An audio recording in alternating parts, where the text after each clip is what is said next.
Hello बच्चों, क्या हाल चाल। आई होप कि सब बहुत बढ़िया होंगे। तो ब्राइट कोचिंग के ऑनलाइन क्लास में आप सभी का स्वागत है। जैसा कि कल हम एग्ज़ाम संबंधी कुछ महत्वपूर्ण प्रश्न को लेकर आए थे 12th में बायोलॉजी के, तो उसी कड़ी को बढ़ाते हुए आज फिर कुछ महत्वपूर्ण प्रश्न जो एग्ज़ाम में आने की संभावना ज़्यादा जिनकी होती है, जो छपते हैं एग्ज़ाम में, तो कुछ इम्पॉर्टेंट क्वेश्चन जो कल हम 2 करवाए थे, तो आज फिर उसी कड़ी में 2 क्वेश्चन और लेकर आए हैं जो बहुत ही इम्पॉर्टेंट है, जिनको आप बड़े ध्यान से पढ़िएगा और पढ़ करके फिर एग्ज़ाम में उसमें जाना है कि ये क्वेश्चन को हमें कैसे करना है एग्ज़ाम में। तो आइए देखते हैं।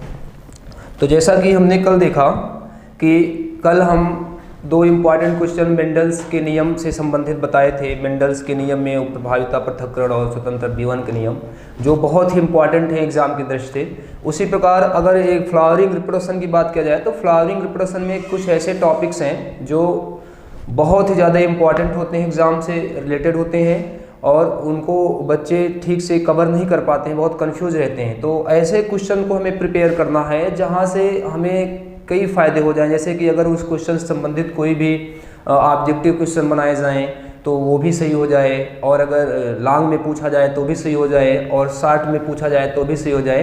तो जैसे कि फ्लावरिंग रिप्रोडक्शन में एक टॉपिक आपका आता है जो बहुत ही इंपॉर्टेंट है, उसमें से कई क्वेश्चन बन के आते हैं। जैसे कि पॉलिनेशन ही ले लिया जाए, तो जैसे यहाँ हम एक टॉपिक लेते हैं पॉलिनेशन। पॉलिनेशन जिसको आप परागण कहते हो, ये बहुत ही इंपॉर्टेंट क्वेश्चन है और इस क्वेश्चन को कंप्लीट करने से बहुत ढेर सारे क्वेश्चन हमारे कवर कर लेंगे हम लोग, बहुत ढेर सारे क्वेश्चन को। तो अगर पॉलिनेशन की बात किया जाए तो यहाँ से लॉन्ग आंसर में पूछ सकता है, वन लाइनर भी पूछ सकता है और ऑब्जेक्टिव भी पूछा करता है, और कॉम्पिटिटिव एग्जाम में जैसे CUET वगैरह में भी ऐसे क्वेश्चन यहाँ से पुटअप किए जाएंगे। तो जैसे कि आप लोगों को पढ़ाया गया है कि पॉलिनेशन क्या है, तो बस इसको आज हम समझा रहे हैं, अच्छे से इसको समझ लीजिए कि कैसे हमको एग्जाम में से लिखना है। तो पॉलिनेशन की अगर बात किया जाए तो पॉलिनेशन का मतलब होता है कि किसी भी पुष्प के पराग कणों का उसके पराग कोश से निकल करके उसी पुष्प के वर्तिकाग्र या किसी दूसरे पुष्प के वर्तिकाग्र पर स्थानांतरण होना ही पॉलिनेशन कहलाता है। तो यहाँ आपको सीधा ऐसे परिभाषा एग्जाम में लिखना है कि किसी भी पुष्प के पराग कणों का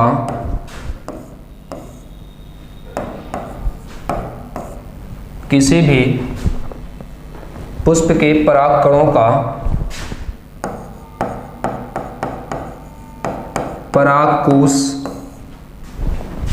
कोश से निकलकर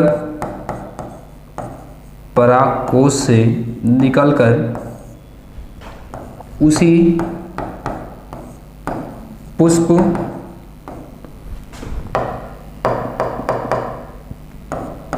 पुष्प या अन्य पुष्प के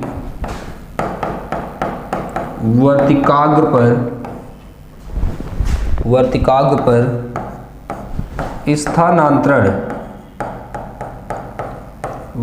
पर स्थानांतरण ही परागण कहलाता है।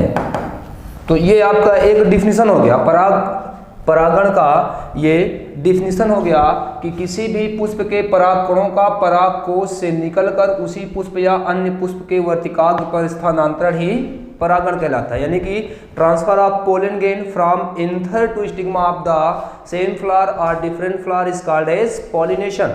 तो ये यहाँ से क्वेश्चन अगर वन लाइनर आएगा, शॉर्ट में आएगा कि परागण से क्या तात्पर्य है, तो आप ऐसे लिख दोगे परिभाषा। लेकिन अगर इसको और 3 नंबर में पूछ लिया या लॉन्ग करके पूछ लिया तो उसको हम आगे देखते हैं कैसे क्या होता है। तो ये हो गया आपका परागण। अब अगर देखा जाए तो परागण के टाइप्स की अगर बात किया जाए, हम यहाँ अगर बात करें परागण के प्रकार, तो यहाँ आप सीधा लिखोगे कि जो परागण होता है यानी कि जो पोलिनेशन होता है वो मुख्यतः दो प्रकार से हम उसको डिवाइड कर देते हैं, दो प्रकार का होता है मुक्ता। पहला आपका होता है स्वपरागण, पहला आपका होता है स्वपरागण जिसको आप कहते हो सेल्फ पॉलिनेशन या ऑटोगैमी, जिसको आप ऑटोगैमी कहते हो। दूसरा होता है परपरागण, दूसरा होता है परपरागण जिसको आप कहते हो एलोगैमी या क्रॉस पॉलिनेशन।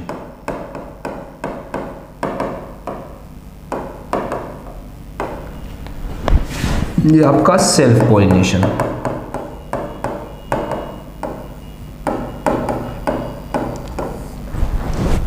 अब देखिए ये मुख्यतः दो प्रकार से आप वहाँ एग्जाम में अगर आएगा तो आप ऐसे इसको डिवाइड करोगे। तो जो परागण होता है वो मुख्यतः दो प्रकार का होता है, एक स्वपरागण और एक परपरागण। स्वपरागण को हम ऑटोगैमी कहते हैं, परपरागण को हम एलोगैमी कहते हैं। अब इसके बाद अगर देखा जाए स्वपरागण की अगर बात करें तो स्वपरागण क्या होता है कि किसी भी पुष्प के पराग कणों का उसी पुष्प के वर्तिकाग्र पर स्थानांतरण होना, स्वपरागण हो गया। और परपरागण का मतलब होता है कि किसी भी पुष्प के पराग कणों का किसी दूसरे पुष्प के वर्तिकाग्र पर स्थानांतरण होना। और इसकी अगर बात करें तो ये परपरागण को हम तीन पार्ट में डिवाइड कर देते हैं। इसको हम तीन प्रकार से परपरागण होता है। पहला तो आपका होता है जीटोनोगैमी, जीटोनोगैमी, जीटोनोगैमी।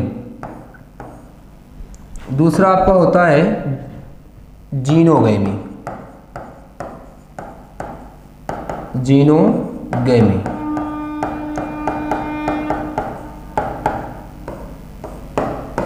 और तीसरा आप इसमें इंक्लूड कर देंगे हाइब्रिडिज्म, संकरण। ये भी एक प्रकार का परपरागण है।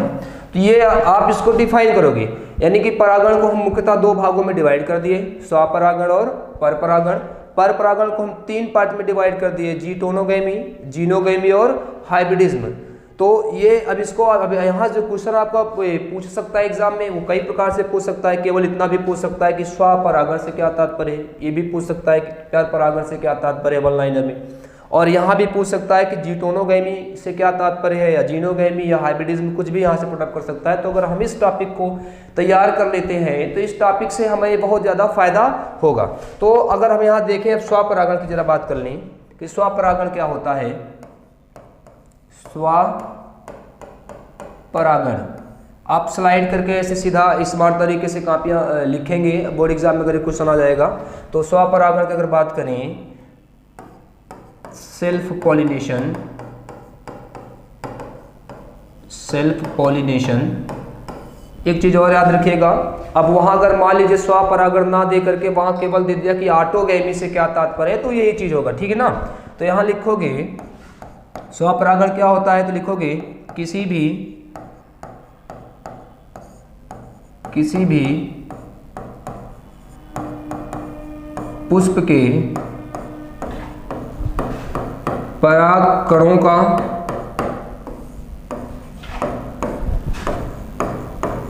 उसी पुष्प, किसी भी पुष्प के पराग कणों का उसी पुष्प के वर्तिकाग्र पर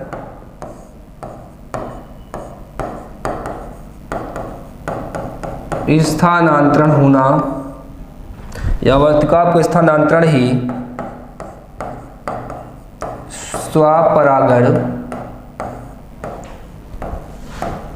कहलाता है, स्वपरागण कहलाता है या ऑटोगैमी कहलाता है, ठीक है ना। तो ये हो गया आपका स्वपरागण, यानी कि किसी भी पुष्प के पराग कणों का उसी पुष्प के वर्तिकाग्र पर स्थानांतरण ही स्वपरागण कहलाता है। कुछ इंग्लिश मीडियम वाले जो बच्चे होते हैं उनके लिए भी बड़े सिंपल तरीके से है कि transfer of pollen grain from anther to stigma of the same flower is called as self pollination और ऑटोगैमी। जैसे कि मान लीजिए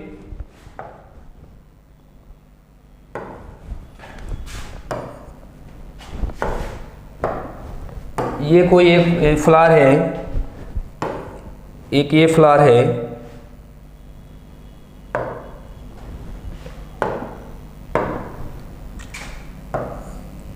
समझने के लिए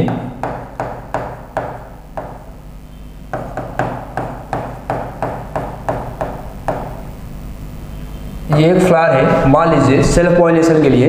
तो एक्चुअली करते क्या है कि इसका अगर परागकण इसी के वर्तिकाग्र पर आ गया तो ये आपका क्या हो जाएगा, सेल्फ, ये क्या हो जाएगा, सेल्फ पॉलिनेशन।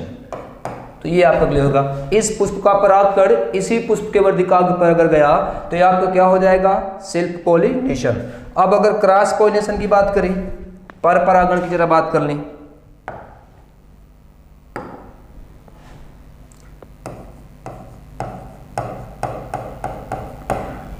पर परागण जिसको आप क्रॉस पॉलिनेशन कहते हो, क्रॉस पॉलिनेशन,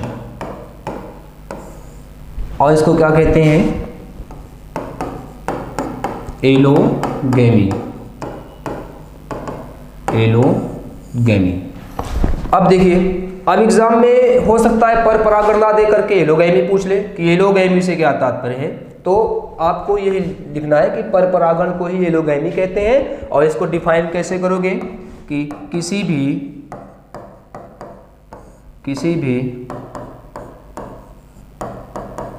पुष्प के परागकणों का, किसी भी पुष्प के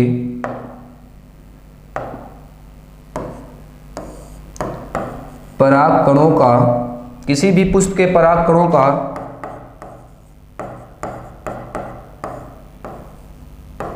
किसी दूसरे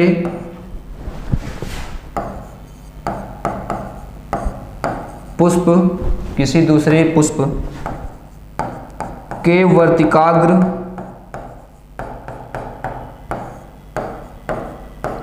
पर स्थानांतरण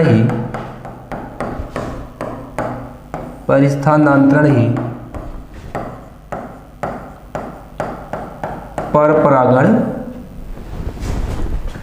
या एलोगैमी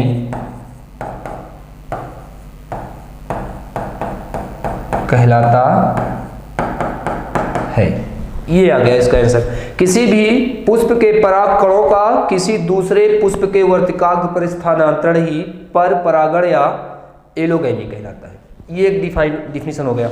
यानी कि यहां से देखो, ये भी केवल स्पेशल इतना क्वेश्चन पूछ सकता है एक नंबर में कि एलोगैमी से क्या तात्पर्य है। तो आप सीधा यही आंसर लिख दोगे कि एलोगैमी का मतलब पर परागण, और वो है किसी भी पुष्प के परागकणों का किसी दूसरे पुष्प के वर्तिकाग्र पर स्थानांतरण पर परागण या एलोगैमी कहलाता है। और जो इंग्लिश मीडियम वाले बच्चे हैं उनके लिए भी सिंपल तरीका है कि transfer of pollen grain from anther to stigma of the different flower is called as allogamy और क्रॉस पॉलिनेशन।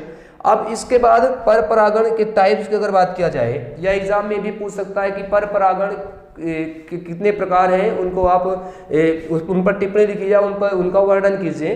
तो यहाँ आप लिखोगे कि जो पर परागण है, पर परागण के अभी मैंने 3 टाइप्स बताए। सबसे पहले तो आपका जीटोनोगैमी है, जीटोनोगैमी। अब देखिए, जीटोनोगैमी की अगर बात किया जाए तो ये जेनेटिकली स्वपरागण की तरह है। जेनेटिकली ये स्वपरागण की तरह भी मैं लिखा रहा हूँ आगे, क्योंकि कभी कभी पूछ लेता है ऑप्शनल में कि जेनेटिकली जीटोनोगैमी किसका अनुसरण करता है, तो आप तुरंत टिक लगा दोगे कि स्वपरागण का। अगर इसकी परिभाषा दी जाए, इसको परिभाषित किया जाए, तो वो होगा कि किसी भी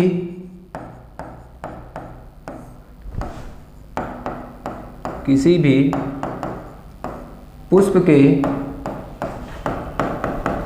परागकणों का, किसी भी पुष्प के परागकणों का उसी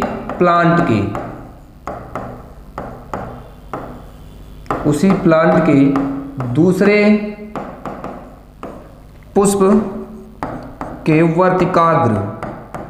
दूसरे पुष्प के वर्तिकाग्र में स्थानांतरण ही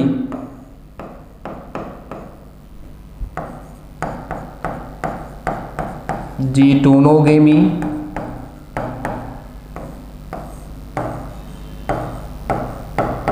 कहलाता है। ये हो गया। किसी भी पुष्प के परागकणों का उसी प्लांट के दूसरे पुष्प के वर्तिकाग्र में स्थानांतरण, यानी कि एक ही प्लांट होगा और उस प्लांट में जो परागकण एक पुष्प का जाएगा उसी प्लांट के दूसरे पुष्प में जाएगा, यानी कि transfer of pollen grain from anther to stigma of the different flower of the same plant is called as geitonogamy. यानी किसी भी पुष्प के परागकणों का उसी प्लांट के दूसरे पुष्प के वर्तिकाग्र में स्थानांतरण ही जीटोनोगेमी कहलाता है। अब यहाँ जरा सा एक ध्यान देने वाली बातें हैं, ये यहाँ पूछ सकता है आपके एग्जाम में ऑप्शनल में कि जीटोनोगेमी जेनेटिकली क्या होता है। ये जेनेटिकली आनुवांशिक रूप से ये जेनेटिकली क्या होता है, ऑटोगेमी होता है। क्या होता है, ऑटोगेमी। ऑटोगेमी मतलब self pollination, self pollination. Geitonogamy जो होता है वो जेनेटिकली सेल्फ पोलिनेशन होता है। एक रीजन ये है कि एक ही प्लांट का फ्लावर है ना, तो एक ही प्लांट का जो जेनेटिकली कॉन्स्टिट्यूशन होगा सेम होगा। बट इकोलॉजिकली अगर पूछा जाए, इकोलॉजिकली अगर पूछा जाए, इकोलॉजिकली ये क्या है, क्रॉस है। क्या है, क्रॉस। इकोलॉजिकली ये क्रॉस पॉलिनेशन है। एक बार फिर से देख लीजिए कि जो जीटोनोगेमी होता है ये जेनेटिकली यानी आनुवांशिकी तौर पर देखा जाए तो ये ऑटोगेमी या सेल्फ पॉलिनेशन की तरह होता है, लेकिन अगर इकोलॉजिकली देखा जाए तो ये क्रॉस पॉलिनेशन होता है। ये आपके एग्जाम में पूछ सकता है। अब इसके बाद दूसरा जो यहाँ पॉइंट था वो था आपका जीनोगेमी। जीनोगेमी। अब जीनोगेमी की बात करें तो यहाँ क्या होता है कि किसी भी पुष्प के परागकणों का किसी दूसरे पादप के पुष्प के वर्तिकाग्र पर स्थानांतरण, यानी कि transfer of pollen grain from anther to stigma of the different flower of different plant of same species. यानी कि एक ही प्रजाति के दो अलग अलग प्लांट होंगे, दो अलग अलग उसमें जो फ्लावर होगा, एक प्लांट के फ्लावर से परागकण निकल करके दूसरे प्लांट के फ्लावर के वर्तिकाग्र पे जाएगा। तो इसको देख लेते हैं एक बार जीनोगेमी को।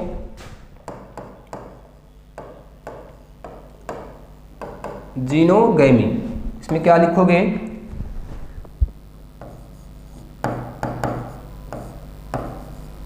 पुष्प के परागकणों का, पुष्प के परागकणों का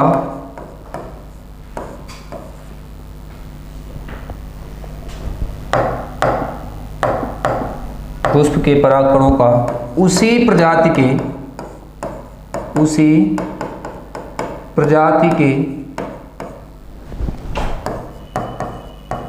पादप के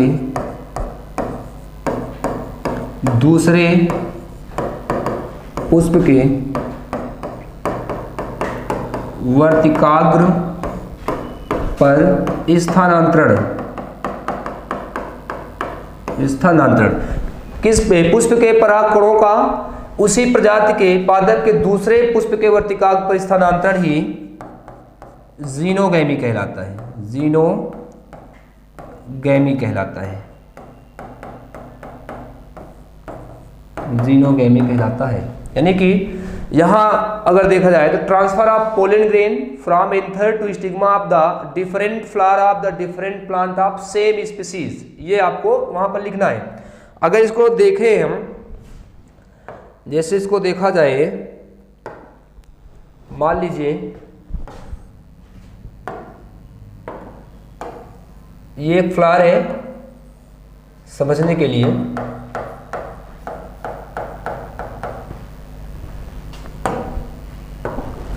और एक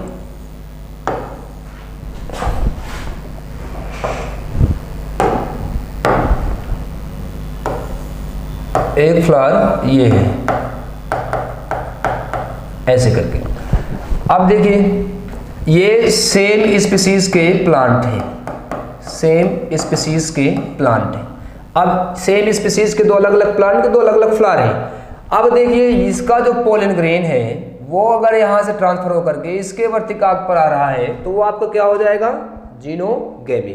यानी कि इस प्लांट के फ्लावर का इस दूसरे प्लांट के फ्लावर के वर्तिकाग्र पर अगर आ रहा है तो ये आपका क्या हो रहा है, जीनोगेमी। आप ऐसे एग्जाम में दर्शा देंगे। और अगर मान लीजिए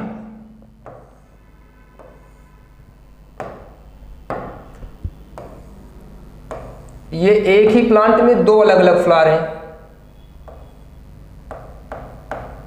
एक ही प्लांट में दो अलग अलग फ्लावर हैं, ठीक है। अब अगर इसका पोलन ग्रेन इसी पर आ रहा है तो ये आपका क्या होगा, ऑटोगैमी। क्या होगा, ऑटोगैमी, यानी कि सेल्फ पॉलिनेशन। अब इसके पहले मैंने बताया भी है कि किसी भी पुष्प के परागकणों का उसी पुष्प के वर्तिकाग्र पर स्थानांतरण आपका क्या कहलाता है, ऑटोगैमी कहलाता है। और अगर एक ही प्लांट की अगर बात करें, अब देखो इस फ्लावर के परागकणों का स्थानांतरण इसी पादप के दूसरे फ्लावर में जा रहा है तो ये आपका क्या हो जाएगा, जीटेनोगैमी हो जाएगा, जीटेनोगैमी हो जाएगा। यानी कि एक ही प्लांट में दो फ्लावर हैं और एक फ्लावर का पोलन ग्रेन उसी प्लांट के किसी दूसरे फ्लावर के वर्तिकाग्र पर जा रहा है तो आपका जीटोनोगैमी हो गया। तो एक ही प्लांट में एक ही प्लांट का फ्लावर है तो ये जेनेटिकली सेम हो गया ना, तो ये ऑटोगैमी हो गया जेनेटिकली। अब देखिए यहाँ दो अलग अलग प्लांट हैं और उसके अलग अलग फ्लावर हैं, तो एक प्लांट का जो फ्लावर है उसका पोलन ग्रेन किसी दूसरे प्लांट के फ्लावर के वर्तिकाग्र पर जा रहा है, लेकिन कंडीशन है कि सेम स्पीसीज का होना चाहिए, तो सेम स्पीसीज का है तो इसे आप क्या कहोगे, जीनोगैमी। तो ये आपका क्लियर हो गया। अब जीनोगैमी की बात अगर आगे देखें तो इसके बाद आता है आपका संकरण। क्या आता है, संकरण, जिसको आप हाइब्रिडिज्म कहते हैं।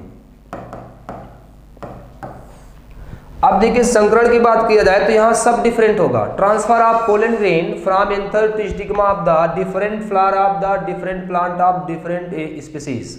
तो यहां लिखोगे कि विभिन्न प्रजाति के पादपों के पुष्पों के परागकणों का वर्तिकाग्र पर स्थानांतरण ही क्या कहलाता है, संकरण कहलाता है। तो यहां लिखोगे भिन्न भिन्न प्रजाति के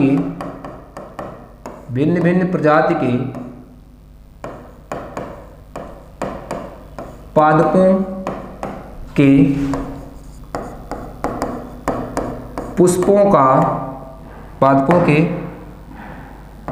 पुष्पों का परागकण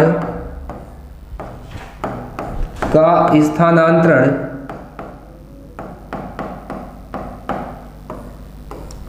भिन्न भिन्न प्रजाति के पादपों के पुष्पों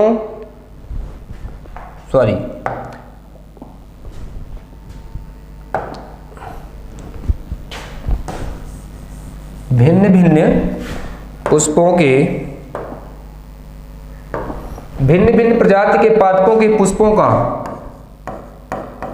परागकण का स्थानांतरण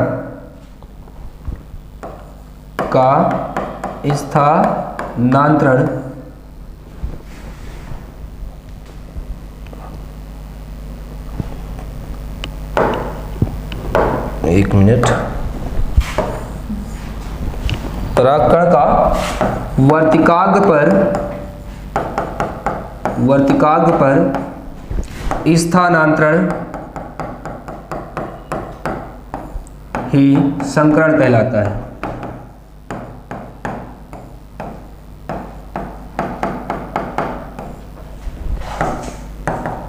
ये हो गया। भिन्न भिन्न प्रजाति के पादपों के पुष्पों का परागकण वर्तिकाग्र पर स्थानांतरण ही पुष्पों का परागकण का स्थानांतरण क्या कहलाता है, संकरण कहलाता है। तो ये आपका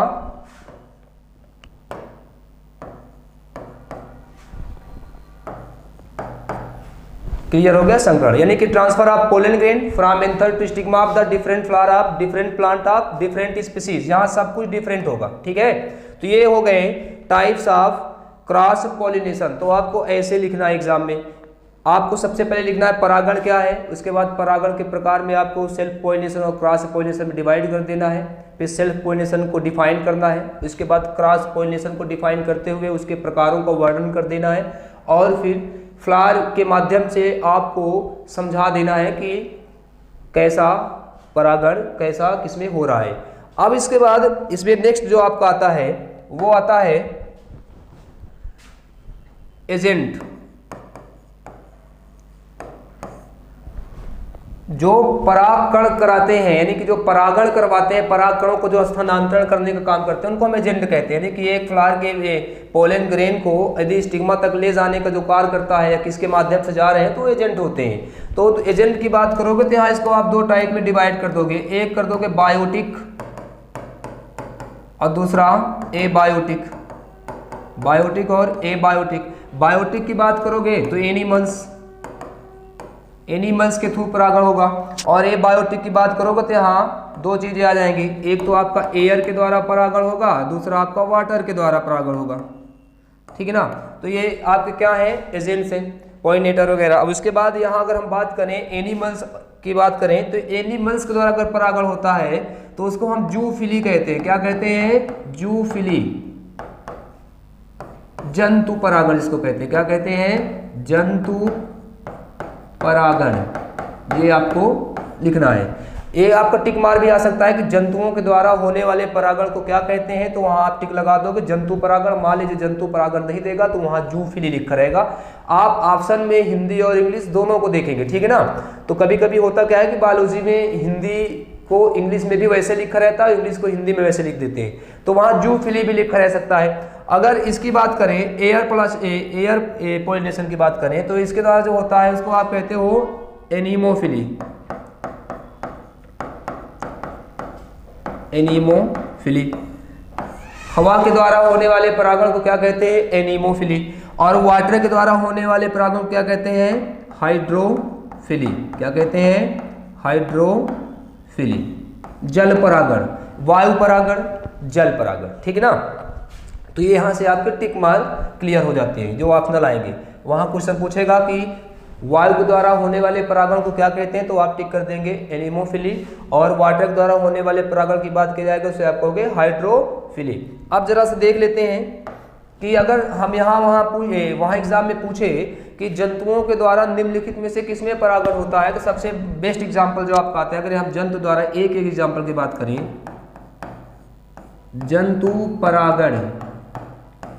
जंतु परागण की बात करें तो यहाँ साल्विया आता है, एक सीधा सा साल्विया में कैसा परागण होता है, जंतु परागण होता है। वायु परागण की बात करें तो इसमें देखा जाए तो जितने भी फसलें होती हैं जैसे गेहूं, मक्का और जो भी फसलें हैं, इनमें जो परागण होता है वो वायु के द्वारा होता है। जब हवा चलती है तो इनके परागकण बहुत हल्के होते हैं। कभी कभी पूछा जाता है कि वायु परागण जब होता है तो वायु द्वारा जिसमें परागण होता है उसमें परागकण कैसे होते हैं, तो आप देखो बहुत हल्के होते हैं, ठीक है ना। तो जितने भी फसलें होती है उसमें वायु परागण होता है। और अगर जल परागण की बात किया जाए तो इसमें आपका जैसे वेलिसनेरिया हो गया, वेलिसनेरिया बहुत इंपॉर्टेंट है। वेलिसनेरिया केवल इंपॉर्टेंट टॉपिक से आपको बताए जा रहे हैं जो एग्जाम में आपके पूछे जा सकते हैं। तो जल परागण वेलिसनेरिया हो गया। हाइड्रा, ये भी कई बार पूछा गया है, इसमें आपका जो परागण होगा वो जल परागण होगा। अब एक चीज और याद रखिएगा, जंतु परागण के अंतर्गत कीट परागण भी आता है। कीट परागण की बात करें तो यहाँ पूछा करता है, जो कीट परागण होता है मोस्टली ये जो प्लांट होते हैं, तो इसमें कीट परागण की बात करें तो 80% जो परागण होता है कीट परागण में, ये कई बार पूछा गया है, 80% जो परागण होगा वो मधुमक्खी के द्वारा होता है। किसके द्वारा होता है, मधुमक्खी के द्वारा होता है। मधुमक्खी के द्वारा होता है। लगभग 80% जो परागण होता है कीट परागण के अंतर्गत वो उसमें मधुमक्खियां भाग लेती हैं, लेकिन मधुमक्खियों के द्वारा मैक्सिमम परागण होता है। तो ये आपका हो गया पोलिनेशन। अब यहाँ एक क्वेश्चन और पूछता है पोलिनेशन से आपके एग्जाम के लिए, जैसे कि क्वेश्चन उठा दिया वहां पर कि सेल्फ पोलिनेशन के लिए क्या कंडीशन होनी चाहिए, कोई दो कंडीशन लिखिए। तो जैसे यहाँ लिखा जाए कंडीशन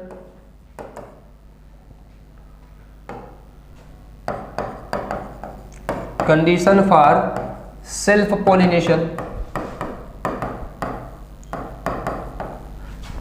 स्वपरागण के लिए जो शर्तें होती हैं उसमें सबसे पहली बात कि स्वपरागण उन्हीं में होगा जिसमें सबसे पहला नंबर ये होना चाहिए कि वो बाइसेक्सुअल प्लांट हो या फ्लावर हो, बाइसेक्सुअल फ्लावर होना चाहिए। और दूसरा ये होना चाहिए होमोजिनी होना चाहिए, यानी कि बाइसेक्सुअल का मतलब क्या होता है, मेल व फीमेल,